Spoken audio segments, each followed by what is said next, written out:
रूप से मिलनी चाहिए। क्योंकि एक बार को आप सोचिए, आखिर उस बच्चे की गलती क्या होती है जो एक गरीब घर में पैदा होता है और उसको बेहतर शिक्षा से वंचित होना पड़ता है। शिक्षा के सामने एक पैसे की दीवार खड़ी है, जो जितनी ऊंची दीवार लांघ सकता है, जो जितना अधिक पैसा शिक्षा पे खर्च कर सकता है, वो उतनी बेहतर शिक्षा पा सकता है। लेकिन अगर एक देश एक है, लोकतांत्रिक देश है, तो शिक्षा भी सबको एक समान रूप से तो मिलनी ही चाहिए।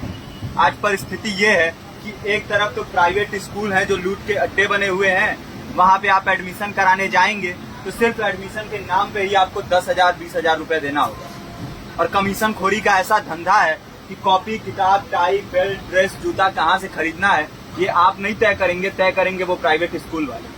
यानी आम लोगों की मेहनत की आखिरी कौड़ी उनके जेब से वसूल लेना चाहते हैं।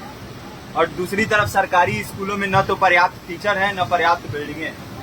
2019 का ही ये पुराना आंकड़ा है कि हर 100 में से 52 स्कूलों में या तो एक टीचर है या 2 टीचर हैं। और उन्हीं टीचरों के ऊपर जिम्मेदारी थोप दी जाती है कि जनगणना करो, मतगणना करो, पशुगणना करो, तमाम काम करवाए जाते हैं। और 19 के बाद से तब से कितने टीचर रिटायर हुए होंगे और 18 के बाद से कोई टीचर की वैकेंसी भी नहीं है।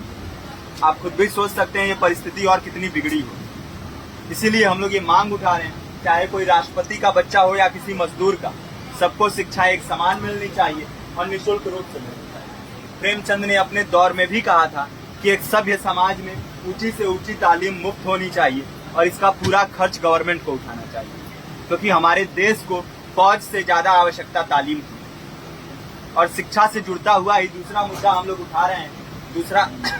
दूसरा मुद्दा है रोजगार का। रोजगार की परिस्थिति ये है कि आज सरकारी सेक्टर हो या प्राइवेट, सब कुछ ठेका संविदा के हवाले किया जा रहा है। परमानेंट नौकरियां लगातार घटाई जा रही हैं। इसी रेलवे में 1995 के आसपास लगभग 18.5 लाख कर्मचारी काम करते थे, लेकिन आज उनकी संख्या 12 लाख थी। आप खुद भी सोच सकते हैं कितने बड़े पैमाने पे परमानेंट पदों को घटाया जा रहा है। और आज आलम ये है, एक तरफ लाखों पद खाली पड़े हैं, फिर भी कोई वैकेंसी नहीं निकलती। जो वैकेंसियां निकलती हैं उनमें भ्रष्टाचार होता है, पेपर लीक हो जाते हैं। RO, UP police, BPSC, SSC, CGL, ऐसे तमाम पेपर लीक हो चुके हैं, आप लोग भी जानते ही। अभी नीट की धांधली में ये पता चला कि एक एक पेपर 30 लाख से 50-50 लाख रुपए में बेचा गया।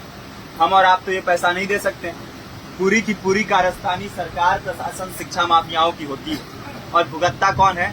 आम घरों के लोग, जो लोग सालों साल तैयारी करते हैं, दिन भर में 10-10 घंटे, 12-12 घंटे पढ़ते हैं। और इतनी कड़ी मेहनत के बाद, सालों साल की मेहनत के बाद उनके हाथ लगती है तो सिर्फ हताशा, निराशा, अवसाद।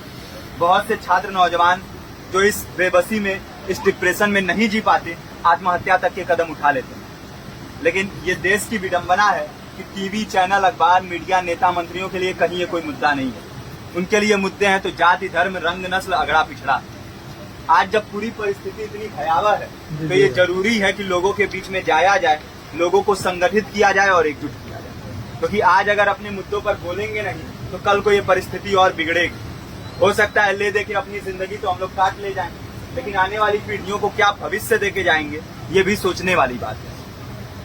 हमारे साथी ने आपको पर्चा दिया है, पर्चा आप तक पहुंच गया है।